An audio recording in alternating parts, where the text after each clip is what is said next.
أعوذ بالله من الشيطان الرجيم بسم الله الرحمن الرحيم وقال الذي اشتراه من مصر لامرأته أكرمي مثواه أن ينفعنا عسى أن ينفعنا أو نتخذه ولدا وكذلك مكنا ليوسف في الأرض ولنعلمه من تأويل الأحاديث والله غالب على أمره ولكن أكثر الناس لا يعلمون ولما بلغ أشده آتيناه حكما وعلما وكذلك نجزي المحسنين وقال الذي اشتراه، اور کہا اس نے جس نے خریدا یوسف علیہ السلام کو من مصر سے، لامرأتہ ہی اپنی بیوی سے کہا اکرمی مثواہ، عزت کا ٹھکانہ دینا ان کو، عسیٰ ان ینفعنا، قریب ہے کہ یہ ہمیں نفع دیں گے، او نتخذہ ولدا، یا ہم ان کو اپنا بیٹا بنا لیں گے، وکذالک، اور اسی طرح، مکننا لیوسف، ہم نے ٹھکانہ دیا یوسف علیہ السلام کو، وَلِنُعَلِّمَهُ مِن تَأْوِيلِ الْأَحَادِيثِ، اور تاکہ ہم سکھائیں یوسف علیہ السلام کو باتوں کو ٹھکانے لگانا، واللہ غالب علی امرہ، اور اللہ اپنے معاملے پر غالب ہے، ولیکن اکثر الناس لا یعلمون، لیکن لوگوں کی اکثریت نہیں جانتے، ولما بلغ اشدہ، اور جب پہنچے یوسف علیہ السلام قوت اور طاقت کی عمر کو،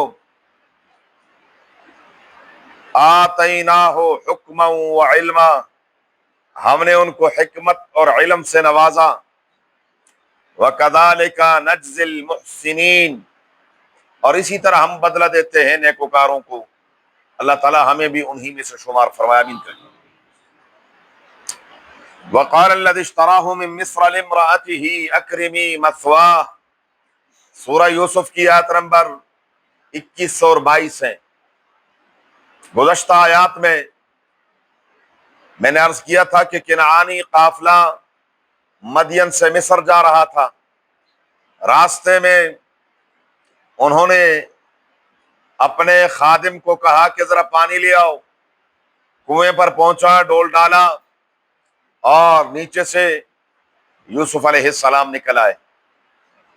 انہوں نے ان کو اپنا سامان بنا لیا، ایک سامان کے طور پر اپنے ساتھ شامل کر لیا۔ بھائی آئے، ان سب کو 2 درہم دے کر فارغ کر دیا۔ یہ لے کر گئے، خریدنے والا تھا مالک، اس نے مصر میں جا کر بیچ دیا 20 دینار، 2 کپڑے اور 2 جوتے۔ پھر اس کے بعد یوسف علیہ السلام کا چرچا ہونے لگا، منڈی میں غلام آئے ہیں اور عجیب و غریب غلام ہیں، اور کوئی شک نہیں کہ عجیب و غریب۔ فَإِذَا هُوَ شَطْرُ الْحُسْنِ، جس کو کائنات کا آدھا حسن دیا گیا ہو۔ اب جو دوسرا خریدار تھا اس نے پھر قیمت لی، اس بارے میں تفسیری روایات بڑی مختلف ہیں، لیکن حقیقت یقین سے کچھ نہیں کہا جا سکتا۔ کوئی کہتا ہے جی چاندی میں تولا گیا، کوئی کہتے ہیں مشک میں تولا گیا، حضرت یوسف علیہ السلام کو تولا، کوئی کچھ کہتے ہیں، کوئی کچھ کہتے ہیں۔ بہر کیف میں نے عرض کیا یہ تمام کی تمام تفسیری روایات ہیں اور یقین سے کچھ نہیں کہا جا سکتا۔ گزشتہ حالات اور واقعات کے بارے میں ایک بات ہمیشہ ذہن میں رہے، حق اور سچ واقعہ وہ ہے جو قرآن میں ہوگا، یا آپ صلی اللہ علیہ وآلہ وسلم نے بتایا ہوگا۔ بنیادی وجہ اس کی یہ ہے کہ مورخ یہ چھان بین نہیں کرتا، مورخ کا کام چھان بین نہیں ہے۔ اور دوسری بات یہ ہے کہ جو تاریخ اسلامی زمانے سے رسول اللہ مبارک کے دور کے بعد کی جو تاریخ ہے، اس میں بھی خاص طور پر مسلمانوں نے، صحیح العقیدہ مسلمانوں نے جو تاریخی لکھی ہے اس میں تو انہوں نے کچھ چھان بین کی ہے، ورنہ مورخ ہر مرچ مسالہ اس میں ڈالتا ہے، واقعہ بناتا ہے، اور پھر اگر ناول نویس ہوں اور وہ پھر، اور اگر کوئی لکھنؤ کا ذاکر مل جائے تو وہ تو پتہ نہیں کیا سے کیا بنا دے۔ تو یہ لوگوں نے جو تاریخ لکھی ہے تاریخ کو مسخ کیا ہے، چونکہ یہ ایک چیز اس امت کی خصوصیت ہے۔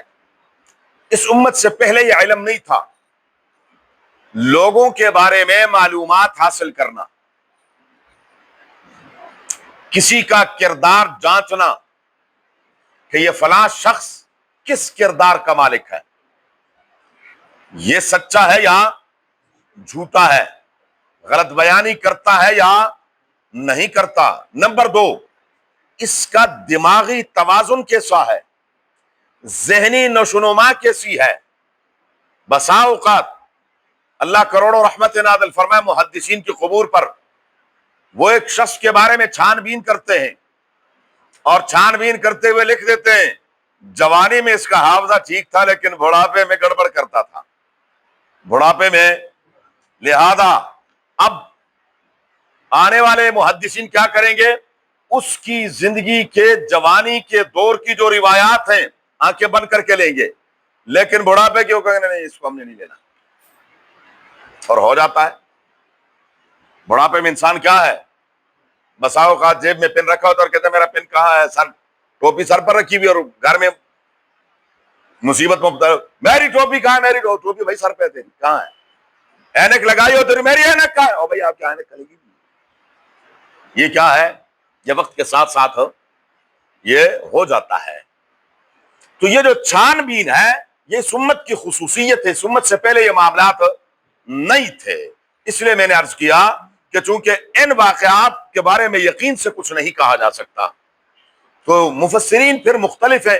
بعض مفسرین بڑے کڑک ہوتے ہیں، وہ ایسی روایات کے بارے میں بڑی چھان بھٹک کرتے ہیں، خصوصاً التفاسیر حافظ ابن کثیر رحمہ اللہ تعالی رحمۃ واسعہ کی تفسیر، یہ بہت سخت ہیں ان معاملات میں، اور بڑے بڑے نام اور مفسرین ہیں وہ بعض اوقات لے لیتے ہیں، اسرائیلیات بھی لے لیتے ہیں، کس سے کہانیاں بھی بیان کر دیتے ہیں، حالانکہ ان کا کچھ بتایا نہیں جا سکتا اور وہ صحیح بھی نہیں ہوتی، لیکن بس وہ لے لیتے ہیں۔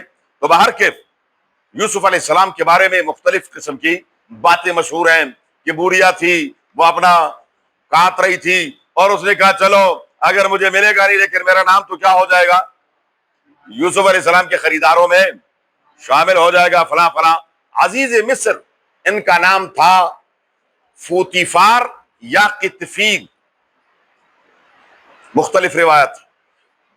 یہ ان کو پتہ چلا تو یہ گئے، انہوں نے بھاری قیمت دے کر یوسف علیہ السلام کو خرید لیا، اور بہت کم لوگ ہوتے ہیں جو کسی کو دیکھ کر پہچان لیتے ہیں۔ مردم شناسی یہ ایک مستقل فن ہے، مردم شناسی۔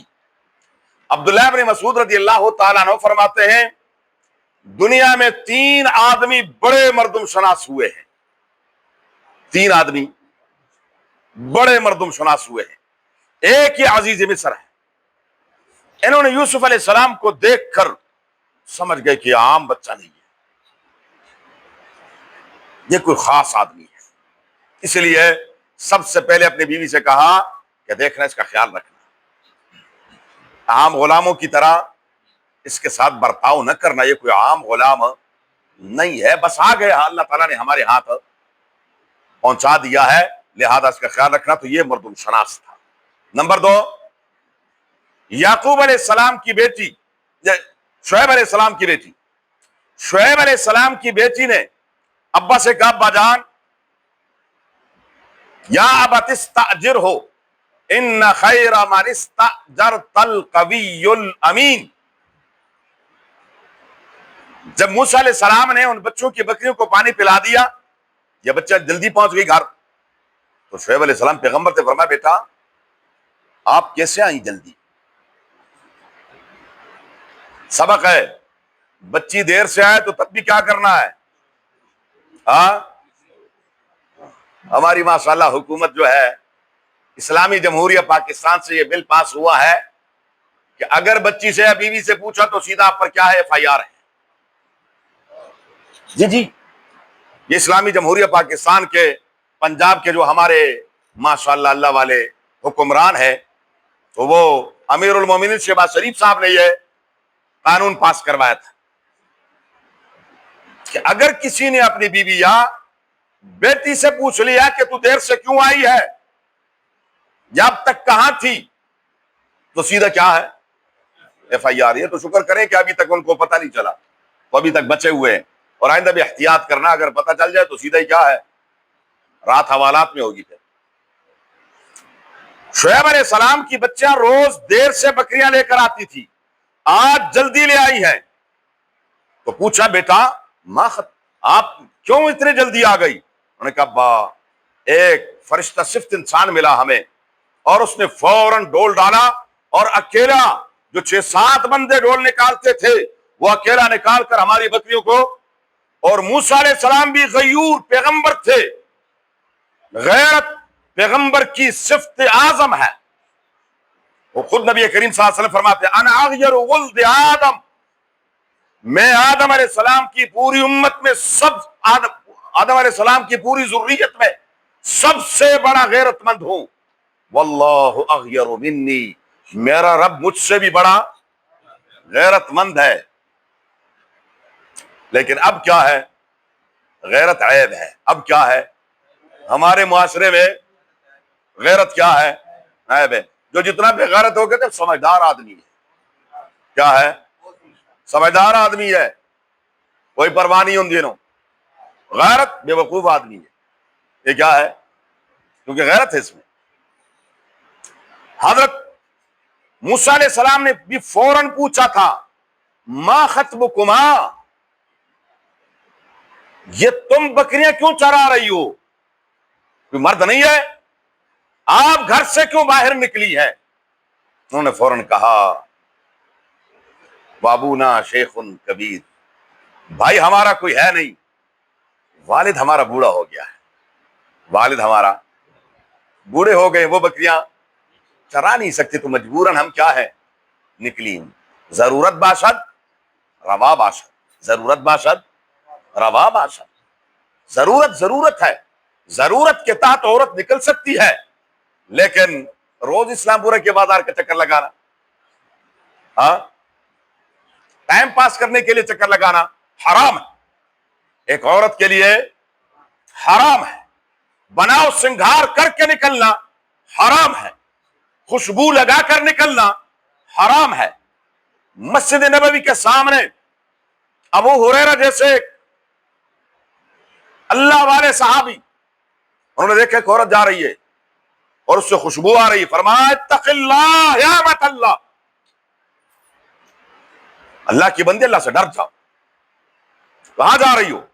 لعنت برس رہی ہے آپ پر۔ اس نے کہا میں نماز پڑھنے جا رہا ہوں، ابو ہریرہ آپ کہہ رہے ہیں مجھ پر لعنت برس رہی؟ فرمایا ہاں، میں نے اسی رسول اللہ صلی اللہ علیہ وآلہ وسلم صاحب ھذا الخبر سے میں نے سنا، جو عورت خوشبو لگا کر باہر نکلتی ہے اس پر اللہ کی لعنت برستی ہے۔ گھروں میں جائیں اور بتائیں جی جی، ہماری عورتیں تو یقین کریں کہ اگر بازار میں ملے تو انشاءاللہ پہچانیں گے نہیں. بازار میں ملے یا کسی فنکشن میں ملیں تو پہچانی جاتی ہے. سچ بتائیں، مسجد میں بیٹھے ہوئے گھر میں ایسی ہوتی ہے، عورت کو حکم ہے کہ خاون کے لیے بناؤ سنگار کریں. خاون کے لیے جو ہے بندے کرے دیکھو نا اس کو. اور جب باہر جانا ہو تو آپ دیکھیں کوئی مہمان آئی ہوئی ہے ہمارے گھر میں. صورتحال یہاں تک بگڑ چکی ہے. گھر میں بناؤ سنگار کر اپنے خاون کے لیے، باہر کے لیے نہیں، دنیا کے لیے نہیں کہ دنیا آپ کو پسند کرے. بہرحال تو ایک شعیب علیہ السلام کی اس بیٹی نے کہا ابا استاجر ہو، یہ جو بندے جنہوں نے ہماری بکریوں کو پانی پلایا ہے موسیٰ علیہ السلام، ان کو رکھ لیں اجرت پر. کیوں؟ ان خیر من استاجرت القوی الامین. دو صفتیں ہیں اس کے اندر. ایک قوی ہے، طاقتور ہیں، جو ڈول 6 آدمی نہیں نکال سکتے تھے وہ انہوں نے اکیلے نے. نمبر 2، جب شعیب علیہ السلام نے پوچھا، انہوں نے کہا کہ اس طرح ایک مسافر آدمی تھا، انہوں نے ہمارے بکری کو پانی پلایا ہے، تو فرمایا جاؤ اس کو بلاؤ، وہ مسافر ہے، پتہ نہیں کہاں رہے گا بیچارہ. تو جب یہ گئیں اور کہا کہ ابا بلا رہے. اللہ اکبر. موسیٰ علیہ السلام نے فرمایا پیچھے پیچھے ہیں، میں آپ کے آگے آگے جاؤں گا، مجھے پیچھے سے بتائیں کہ میں دائیں جاؤں بائیں جاؤں آگے جاؤں کیسے جاؤں تاکہ میری نظر آپ پر نہ پڑے. یہ ان کی امانت داری تھی. یہ کیا تھی؟ ہاں یہ کیا تھی؟ امانت داری تھی. ہمارے تو معذرت کے ساتھ میرے کچھ بھائی بیٹھے ہوئے ہیں، رکشے والا بھی پیچھے والا شیشہ سیٹ کر دیتا ہے کہ محترمہ جو پیچھے تشریف فرما ہے مجھے نظر آتی رہیں. گاڑی والے بھی کیا ہے، شیشہ سیٹ کر دیتے ہیں تاکہ پیچھے سے مجھے، اور محترمہ نے اپنا آپ بنایا ایسا ہو تاکہ کوئی مجھے دیکھے. اللہ تعالیٰ ہدایت نصیب فرمائے، آمین کہیں. تو ایک مردم شناس یہ لڑکی تھی حضرت موسیٰ علیہ السلام کی، جو بعد میں اہلیہ بنی. انہوں نے موسیٰ علیہ السلام کو پہچان لیا تھا کہ یہ کوئی عام آدمی نہیں ہے. تیسرے، ابوبکر صدیق رضی اللہ تعالی عنہ، ان کو خلافت کا آخری وقت ہے اور بے ہوشی کے دورے پڑ رہے ہیں. انہوں نے وصیت نامہ لکھوایا. لکھنے والے عثمان غنی رضی اللہ تعالی عنہ ہیں. جب فرمایا میرے بعد خلیفہ، اور بے ہوش ہو گئے. تو جب بے ہوش ہو گئے تو حضرت عثمان غنی رضی اللہ تعالی عنہ نے یہاں پر عمر کا لفظ لکھ دیا. فرمایا جب ہوش میں آئے، فرمایا بتاؤ کیا لکھوایا تھا میں نے؟ فرمایا جی آپ نے یہ لکھوایا کہ میرے بعد خلیفہ عمر. فرمایا میں نے عمر لکھوایا تھا؟ فرمایا میں نے حضرت اس لیے لکھ دیا کہ خدا نہ خواستہ پتہ نہیں آپ کو بعد میں ہوش آتا ہے کہ نہیں آتا. انہوں نے اپنے بعد جو خلیفہ مقرر کیا حضرت عمر رضی اللہ تعالی عنہ کو، اور پھر بعد میں صحابہ کرام آئے، سیدنا علی المرتضی، عبد الرحمن ابن عوف، حضرت طلحہ، زبیر، یہ جلیل القدر صحابہ کرام کا ایک وفد آیا حضرت ابوبکر صدیق کی خدمت میں کہ ہمیں پتہ چلا ہے کہ آپ نے خلیفہ عمر مقرر کیا، آپ کو ان کی سختی کا پتہ ہے کہ وہ کتنے سخت ہیں. اور آگے انہوں نے بڑا عجیب جملہ کہا. انہوں نے کہا اللہ اور اس کے رسول کو کیا جواب دیں گے؟ اللہ اور اس کے کیا جواب دیں گے؟ حضرت عمر نے عجیب جملہ فرمایا ابوبکر صدیق نے فرمایا میں اللہ اور اس کے رسول کو جواب یہ دوں گا کہ روئے زمین کے اوپر جو سب سے بہترین انسان تھا ان کو خلیفہ بنا کر آیا. تاریخ نے ثابت کیا کہ حضرت عمر جیسا خلیفہ بولے ہاں، اگر ایک عمر دوسرا پیدا ہو جاتا، یہود نے لکھا ہے کائنات میں کوئی دوسرا مذہب نہ ہوتا. جی حضرت عمر ہے. ہماری افسوس ہے مسلمانوں پر کہ مسلمانوں کو نہیں پتہ کہ عمر کون ہے. آج بھی گورا عمری لا پڑھاتا ہے. جی اور حضرت عمر رضی اللہ تعالی عنہ کے جو انہوں نے اصلاحات نافذ کی تھی وہ تمام کی تمام یورپ میں نافذ ہے. محروم ہیں تو اسلامی جمہوریہ پاکستان والے، جو اسلامی کنٹریز ہیں وہ کیا ہے، وہ محروم ہے حضرت عمر رضی اللہ تعالیٰ عنہ کے ان معاملات سے. باقی گوروں نے چن کر وہ تمام کے تمام. تو یہ 3 آدمی ایسے تھے. ایک تو حضرت شعیب علیہ السلام کی بیٹی، ایک حضرت ابوبکر صدیق اور ایک یہ قطفیر عزیز مصر، یہ بڑے سمجھدار آدمی تھے. انہوں نے حضرت یوسف علیہ السلام کو پہچان لیا تو انہوں نے کہا، اس وقت مصر کے بادشاہ تھے ریان ابن الولید، وہ بھی انتہائی شریف انسان تھے، اور جب بعد میں یوسف علیہ السلام پر ایمان لے آئے تو انہوں نے اپنی حکومت اور بادشاہت ان کے حوالے کر دی. فرمایا ممکن نہیں ہے کہ آپ پر ایمان، آپ کا کلمہ بھی پڑھوں اور بادشاہ بھی میں ہوں. نہیں نہیں نہیں نہیں، یہ آج چپڑاسی اپنی کرسی نہیں چھوڑتا، چپڑاسی، اور اس نے مصر کی بادشاہت کیا ہے وہ لات ماری. فرمایا نہیں نہیں مجھے نہیں. اب اس کے کون ہے حقدار؟ آپ ہیں. آپ علیہ السلام کیا ہوں گے؟ مصر کے بادشاہ ہوں گے. بہرحال اکرمی مثواہ وعسیٰ ینفعنا، قریب ہے کہ ہمیں اللہ تبارک و تعالیٰ ان سے نفع پہنچائے. او نتخذہ ولدا، عزیز مصر کی اولاد نہیں تھی. اولاد دینے والا کون ہے؟ للہ ملک السماوات والارض یخلق ما یشاء یہب لمن یشاء اناثا ویہب لمن یشاء الذکور او یزوجہم ذکرانا واناثا ویجعل من یشاء عقیما انہ علیم قدیر. اللہ تبارک و تعالیٰ جسے چاہے بیٹے دیں، جسے چاہے بیٹیاں دیں، جسے چاہے دونوں دیں، جسے چاہے بانج بنا دیں، جسے چاہے بانج بنا دے، وہ جانتا بھی ہے اور قدرت والا بھی ہے. فرمایا وَكَذَلِكَ مَكَّنَّا لِيُوسُفَ، اسی طرح ہم نے ٹھکانہ دیا یوسف علیہ السلام کو فی الارض زمین میں، وَلِنُعَلِّمَهُ مِن تَأْوِيلِ الْأَحَادِيثِ، تاکہ حضرت یوسف علیہ السلام باقاعدہ باتوں کا ٹھکانہ سیکھ لیں. ایک بات یاد رکھیں، اصولی بات ہے یہ، پیغمبر دنیاوی علوم یا دنیاوی کوئی بات انسانوں سے سیکھ سکتے ہیں، دین نہیں. کچھ سمجھ آ رہی ہے؟ دین صرف کس سے سیکھتا ہے پیغمبر؟ براہ راست کس سے؟ ہاں دنیاوی بخاری کی روایت ہے، بخاری شریف میں ہے، سیدنا اسماعیل علیہ السلام اپنی اماں ہاجرہ رضی اللہ تعالی عنہ کے ساتھ مکہ مکرمہ میں زمزم کے اس چشمے کے پاس تھی، اور اتنے میں قبیلے بنو جرہم آئے. قبیلے بنو جرہم نے آ کر ان سے اجازت مانگ کر یہاں پر آباد ہو گئے. جب آباد ہوئے تو حضرت اسماعیل علیہ السلام کی اپنی زبان عربی نہیں تھی. یاد رکھنا، اسماعیل علیہ السلام، ابراہیم علیہ السلام، اسحاق علیہ السلام، یعقوب علیہ السلام، ان کی زبان عربی نہیں تھی. یہ ان کی زبان یا تو عبرانی تھی یا کردی تھی. عراق کے رہنے والے تھے تو یا کرد زبان بولتے تھے یا عبرانی زبان بولتے تھے. لیکن یہاں قبیلے بنو جرہم یہ عرب تھے. ان سے حضرت اسماعیل علیہ السلام نے، انہی میں ان کی شادی بھی ہوئی اور رشتہ بھی ہوا اور ان سے عربی بھی سیکھی. اس لیے یہ عرب مستعربہ ہے، عرب عاربہ نہیں ہے. اسماعیل علیہ السلام کی اولاد.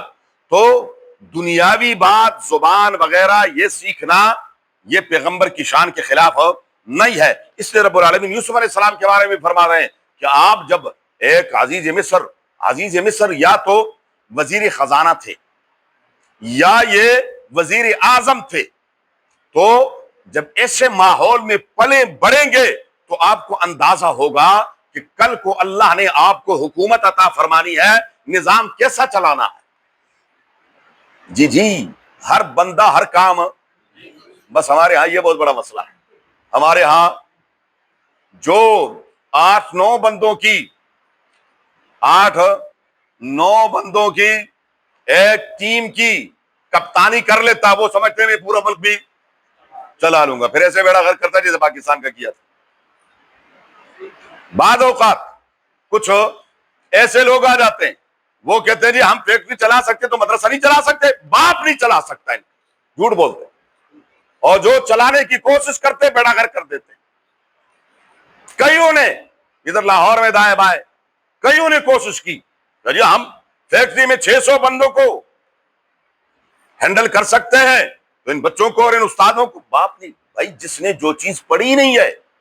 اب میں کہوں کہ جی میں مدرسے میں چھوٹی موٹی کلاس پڑھا لیتا ہوں تو میں فیکٹری بھی چلا سکتا ہوں، خدا کی قسم نہیں، میں بڑا غرق کر دوں گا. جی چند مہینے کے بعد فیکٹری کیا ہوگی؟ دیوالیہ. کیوں؟ جس بندے کا جو کام ہے اسی کو ساجے. ہر بندہ ہر کام نہیں کر سکتا. یہی ہمارے اندر کیا ہے، یہی خامی. ہم کہتے ہیں نہیں، میں نے کیا ہے سب کچھ کرنا، بس اس سے پھر بیڑا غرق ہوتا ہے۔ بہرحال وَلِنُعَلِّمَهُ مِن تَأْوِيلِ الْأَحَادِيثِ وَاللَّهُ غَالِبٌ عَلَىٰ أَمْرِهِ، اللہ تعالیٰ اپنے معاملے پر غالب ہے، واللہ ولیکن اکثر الناس لا، لیکن لوگ نہیں جانتے۔ وَلَمَّا بَلَغَ أَشُدَّهُ آتَيْنَاهُ حُكْمًا وَعِلْمًا، جوانی کی عمر کو پہنچے یوسف علیہ السلام، رب فرماتے ہم نے ان کو حکمت عطا فرمائی اور علم سے نوازا، بہت بڑی نعمتیں ہیں یہ حکمت۔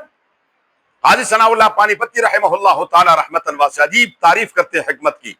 معرفت افضل الاشیاء بافضل العلوم، معرفت افضل الاشیاء بافضل العلوم، یہ حکمت ہے۔ کائنات میں سب سے افضل ترین اللہ کی ذات ہے، اللہ کو پہچاننا افضل ترین علم قرآن اور حدیث کا علم، افضل ترین علم قرآن اور حدیث کے ذریعے سے رب کو پہچاننا، رب کو، یہ بہت بڑی حکمت ہے۔ اللہ تبارک و تعالیٰ نے ان کو کیا کی؟ حکمت عطا فرمائی اور علم سے نوازا، اور رب فرماتے ہیں وَكَذَلِكَ نَجْزِي الْمُحْسِنِينَ، اسی طرح ہم بدلہ دیتے ہیں نیکی کرنے والوں کو۔ کہاں بھائیوں نے کیا سوچا، وہاں سے رب نے کہاں سے کہاں پہنچایا، آگے کیا ہونے والا ہے انشاءاللہ زندگی رہی تو۔ اللہم صلی اللہ محمد وعلی آل محمد کما صلیت علی ابراہیم وعلی آل ابراہیم انک حمید مجید، اللہم بارک علی محمد وعلی آل محمد کما بارکت علی ابراہیم وعلی آل ابراہیم انک حمید مجید۔ اللہم ارحمنا بالقرآن العظیم، اللہم ارحمنا بالقرآن العظیم، اللہم ارحمنا بالقرآن العظیم واجعلہ لنا اماما ونورا وہدا ورحمة یا رب العالمین۔ اللہم ذکرنا منہ ما نسینا وعلمنا منہ ما جہلنا وارزقنا تلاوتہ آناء اللیل واطراف النہار واجعلہ لنا حجة یا رب العالمین۔ اللہم نور قلوبنا بالقرآن وزین اخلاقنا بالقرآن ونجنا من النار بالقرآن وادخلنا الجنة بالقرآن۔ ربنا اغفر لنا ولوالدينا ولأساتذتنا ولمشايخنا ولمن له حق علينا ولجميع المؤمنين والمؤمنات والمسلمين والمسلمات الأحياء منهم والأموات، اللهم حصل مرادنا ويسر أمورنا بجاه حبيبك المصطفى ونبيك المرتضى صلى الله عليه وآله وأصحابه أجمعين برحمتك يا أرحم الراحمين۔